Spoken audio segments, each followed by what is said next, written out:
मैं हूं जसबीर सिंह जस्सी और आज हमारे बीच मौजूद हैं गाजियाबाद से वार्ड नंबर 78 की क्षेत्रीय पार्षद मीना महेश्वरी जी।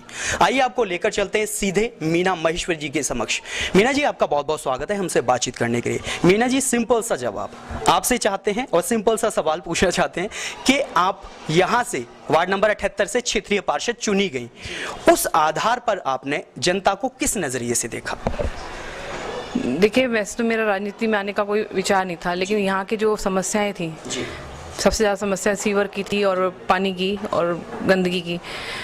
तो लोगों ने कहा कि आप हम एक्चुअली पहले से एक्टिव थे इस मामले समाज सेवा में, तो लोगों के बहुत ज़्यादा फोर्स करने के कारण मैं राजनीति में आई और आते ही हमने सबसे पहले सीवर की जो समस्या थी उसको उठाया और जो लाखों करोड़ों में जो जिसका सोल्यूशन होना था वो हमने कुछ लाख रुपए में उसका सॉर्ट आउट कर दिया। आज जो पहले मेरे आने से पहले सीवर ओवरफ्लो होता था सड़कों पे, आज आप देखोगे हमारे एरिया में कहीं भी सीवर ओवरफ्लो नहीं हो रहा। तो हमारी कोशिश ये है कि अपने एरिया को सुंदर, जैसे चंडीगढ़ है, एक चंडीगढ़ को लेकर चल रहे हैं हम कि चंडीगढ़ जैसा बने हमारा क्षेत्र, यही मेरा एम है। इसी वजह से मीना जी, आपसे ये पूछना चाहेंगे कि जैसा कि आपने बताया कि सर्वप्रथम आपका कोई भी अभिवादन नहीं था कि आप राजनीति में उतरें, लेकिन यहाँ की जो क्षेत्रीय जनता है उन्होंने आपको फोर्स किया। क्या मैं जान सकता हूँ कि आप क्षेत्रीय जनता के बीच में पहले से रहते आए सामाजिक चीजों को लेकर, समस्याओं को लेकर? क्योंकि सिंपल सी चीज है, अगर जनता में कोई इंसान पहले से ही सादगी से उनके साथ हम सफर बन के चलता है तो ही उनकी नजर में पड़ता है कि हाँ, अगर हम इन्हें अपने बीच में एक जन प्रतिनिधि बना के चुने तो शायद हमारी कोई सुनवाई होगी। तो इस बारे में क्या कहेंगे? मैंने आपसे पहले कहा कि हम पहले ही जुड़े हुए थे समाज से। हम पर्सनली ब्लड कैंप लगाते थे और हमारे यहाँ पर 2 जगह प्याऊ भी है पानी की जो फ्री है, और भी बहुत से सामाजिक कार्यों में हमारे रुचि है। मीना जी, आपसे पूछना चाहेंगे, जैसा कि आपने अपने कथनी में बताया, अपने वर्डों में, अपने शब्दों में बताया, यानी राजनीतिक तौर ये जो सिचुएशन आपकी क्रिएट हुई है ये आपको विरासत में नहीं मिली है, आपने खुद ब खुद कमाई है, अपने हुनर से कमाई है। इन चीजों को मद्देनजर रखते हुए अगर आप आगामी समय की बात करें, आने वाले समय की बात करें, तो राजनीति को लेकर आपका नजरिया अब कैसा हो चुका है? देखिए, मैं ये कहना चाहूँगी हमने अपनी तरफ से पूरी कोशिश की, लेकिन सरकार से हमें कोई सपोर्ट अच्छा नहीं मिल रहा। नगर निगम बिल्कुल जीरो है, फाइनेंशियली कुछ भी नहीं है। अगर हम चाहते हैं कि हम अपने क्षेत्र में कुछ काम करवाएं तो नहीं हो पा रहा। हमारे सब आपको जैसा कि मालूम होगा, वसुंधरा जोन में सबसे ज़्यादा हाउस टैक्स जमा होता है और हम मेरे एरिया में बहुत ही अच्छे एजुकेटेड लोग रहते हैं और वो उम्मीद करते हैं कि हम पैसा दे रहे हैं, हाउस टैक्स दे रहे हैं, तो हमें हमारे यहाँ अच्छी सुविधाएं मिले। वो चीज़ नहीं है। मीना जी, आपसे पूछना चाहिए, जैसे कि आपने सवाल उठाया नगर निगम के ऊपर, आपने कहा कि नगर निगम यहाँ की जो है वो ऐसी मोहताज है, उसके पास फाइनेंस वाली कंडीशन स्ट्रॉन्ग नहीं है, लेकिन क्षेत्रीय पार्षद टोटल 80 हैं जिले गाजियाबाद में। उसके अलावा भी 10 पार्षद और कंडक्ट किए जाते हैं जो नामित पार्षद के रूप में आते हैं स्टेट गवर्नमेंट से। तो और पार्षद फिर किस तरीके से काम करा रहे होंगे? उनकी तो अभी तक ऐसी कोई शिकायत आई नहीं है मुझे, जितने मैंने अभी तक अपनी तरफ से हमारे एडी न्यूज बैनर के सौजन्य से विजिट हुई है, ऐसी कोई शिकायत नहीं आई है कि स्ट्रांग नहीं है नगर निगम। अगर नगर निगम स्ट्रांग नहीं होता तो जिले गाजियाबाद में वो तो कह सकते हैं कि कुछ पॉश एरिया होते हैं, कुछ 3rd क्लास, कुछ 1st क्लास, कुछ 2nd क्लास, तो सिचुएशन हर जगह की अलग होती है। लेकिन आप इन चीजों को कैसे मानते हैं कि यकीनन नगर निगम कमांडेबल नहीं है गाजियाबाद के लिए?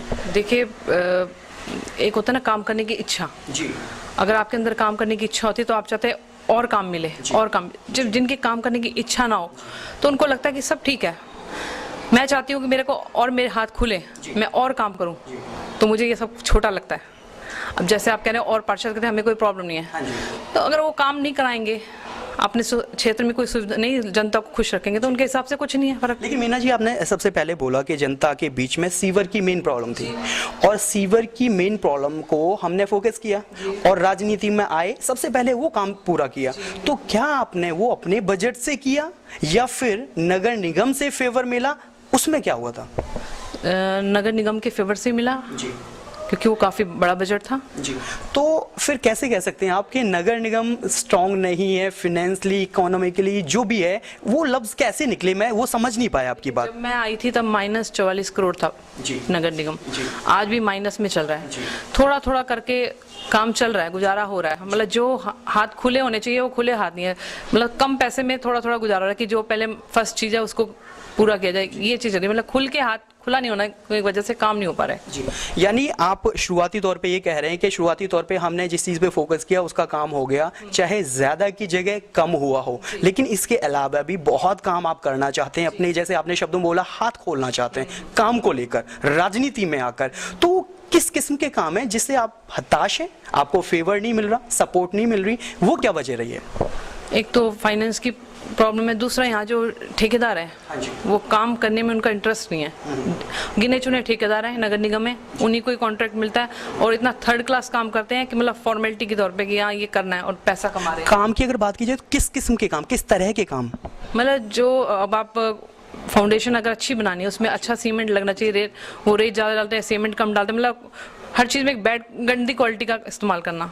हम चाहते हैं कि पैसा अच्छा लगे, अच्छी क्वालिटी का काम हो जो लॉन्ग टाइम तक चले, उसका कोई तो शुरुआती तौर पे आपने जो ये ठेकेदारी की बात उठाई कि नगर निगम में ठेकेदार बेस्ट से बेस्ट नहीं है, जो भी काम होता है वो बड़ी ही नाफरमानी से होता है, ठीक है।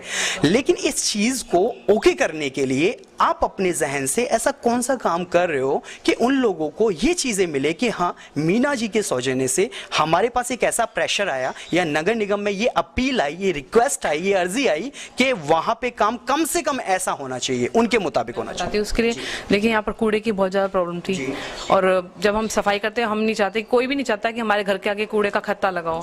तो हमारी शुरू से ये पहले दिन से कोशिश थी कि यहाँ से खत्ता हटाया जाए, बिल्कुल नीट एंड क्लीन अपनी क्षेत्र हो।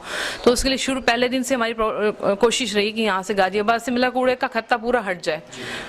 दिल्ली का कूड़ा हमारे बगल में गाजीपुर में आके आ रहा है, गंदगी हमारे एरिया में आ रही है। तो अभी नगर निगम ने इसका मतलब सुनी है हमारी बात को। हमारा फर्स्ट वार्ड है जो सिलेक्ट हुआ है कि डोर टू डोर कूड़ा उठाने के लिए, जो आज तक पूरे गाजियाबाद क्या मेरे को नहीं लगता यूपी में होगा शायद। मीना जी, आपके लफ्ज़ों से ही सुनने में आया कि सबसे पहले मतलब स्ट्रॉन्ग नहीं है नगर निगम, और आपने जो भी स्टेप्स उठाए उन सभी स्टेप्स में किसी और की तो मुझे पता नहीं, जो भी चीज़ें मैंने सुनी है उसके अकॉर्डिंग आपको शेयर करूँ। आपके लफ्ज़ों को ही मोती बना के आपके एक धागे में एज ए माला के तौर पर परोना चाहता हूँ। आपने शुरुआत में जो कमिटमेंट करी, जो क्वेश्चन मार्क उठाए नगर निगम पे, लेकिन जब भी आप आगे बढ़े अपने काम को लेकर तभी आपको फेवर मिला।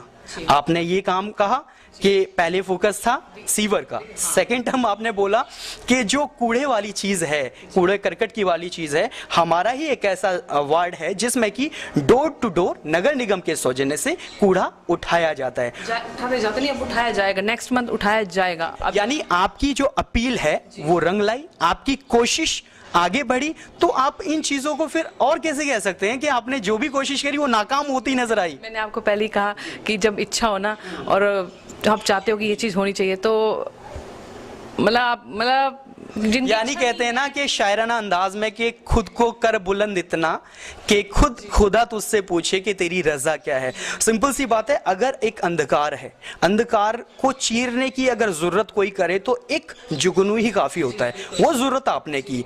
तो ये थी मीना महेश्वरी जी, वार्ड नंबर 78 से गाजियाबाद जिले की, जिन्होंने अपने शब्दों में, अपनी कथनी में, अपने वर्डों में ये लफ्ज बोले, ये चीजें बताई कि किस तरीके से इन्होंने पार्षदीय तबके पर आकर जनता के हित में काम किया, किस तरीके से नगर निगम ने इन्हें फेवर किया, या किस तरीके से अपने आने वाले समय में ये अपने इस रुतबे को बरकरार करना चाहेंगी। मीना जी से एक अंतिम और आखिरी सवाल पूछना चाहेंगे। मीना जी, आपसे पूछना चाहेंगे कि अगर आपकी ये कोशिशें कामयाब होती नजर आ रही हैं तो आने वाले समय में आपका जो नजरिया है राजनीति को लेकर वो कितना बदला है? क्या वो भविष्य में कैरी रहेगा या फिर कोई चीजें ऊंच नीच के तौर पर आने वाली हैं? देखिए, ये तो वक्त बताएगा। अगर 5 साल में अगर अच्छा रिस्पॉन्स मिला तो आगे बढ़ेंगे। अगर यकीनन पॉजिटिव रिस्पांस है, जनता का पॉजिटिव रिस्पांस है, और अभी यूपी में 2017 में जो विधानसभा चुनाव आने वाले, उनको लेकर आपके जहन में कुछ ऐसी चीज उठापटक चलती है कि हाँ,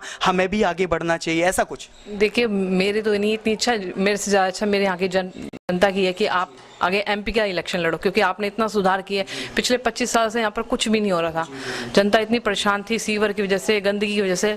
तो उन्होंने जब काम देखा बहुत खुश हुए, तो वो तो ये चाहते हैं कि आप यहाँ की एमपी बन जाओ। नहीं, अभी तो चुनाव जो होने वाले हैं वो विधानसभा चुनाव होने वाले हैं, एमएलए वाले चुनाव होने वाले हैं, 2017 में होने वाले हैं। तो उसमें जनता अगर ऐसे आपसे कहती है तो जनता की एक किस तरीके की एवरेज काउंटिंग है, आपको कैसे यकीन होता है या कैसे मालूम होता है कि जनता आपसे ये विभूति चाहती है या ये कोशिश चाहती है कि आप जो कोशिश करते हैं वो कामयाब होते हैं, इसलिए आप भी आगे ही बढ़ते रहें? देखिए, हमने काफ़ी तरह से लोगों से कांटेक्ट रखा है, बाय मेल के थ्रू, बाय अपना फेस टू फेस, और एक बार हमने डाटा भी पूरा इकट्ठा करने की कोशिश की, पूरे मतलब सब घर डोर टू डोर गए, तो लोगों का काफ़ी अच्छा रिस्पॉन्स मिला। जनरली कोई पार्षद इतना वो नहीं करता कि चलो ठीक है चल रहा है काम चल रहा है, लेकिन हमने, यानी जनता चाहती है तो आप आगे बढ़ते रहेंगे, लेकिन ये कदम तो आपको उठाना पड़ेगा कि टिकट के लिए तो आपको कोशिश करनी पड़ेगी, जनता नहीं लाके देगी, तो वो कैसे करेंगे? अगर एट ए टाइम जनता कहती है कि आप एमएलए बन के आ जाएं 2017 में यहाँ से, तो फिर कैसे होगा वो? मेरे टाइम पे तो जनता ने माननीय जी से अप्रोच की थी कि महेश्वरी जी को टिकट दीजिए, अब आगे देखिए क्या होता है। ठीक है, थैंक यू सो मच हमसे बात करने के लिए महेश्वरी जी। तो ये मीना महेश्वरी जी ने अपनी कथनी में जो भी शब्द बताए, इन्होंने अपनी एक छोटी छोटी मोतियों की एक माला बना के परोई है। इन्होंने बड़ी शालीनता से, बड़ी सहजता से अपने बातों को जनता के लिए पेश किया है, बताया है, अजीज तरीके से फोकस किया है। अब देखना बड़ा ही दिलचस्प होगा कि आने वाले समय में जो 2017 में विधानसभा के चुनाव आने वाले हैं, क्या जनता इन्हें उसी तरीके से अपने सराखों पे बिठाती है जिस तरीके से इन्हें अभी तक बिठाया गया है। कैमरा पर्सन रिंकू कुमार के साथ वीडियो जर्नलिस्ट जसबीर सिंह।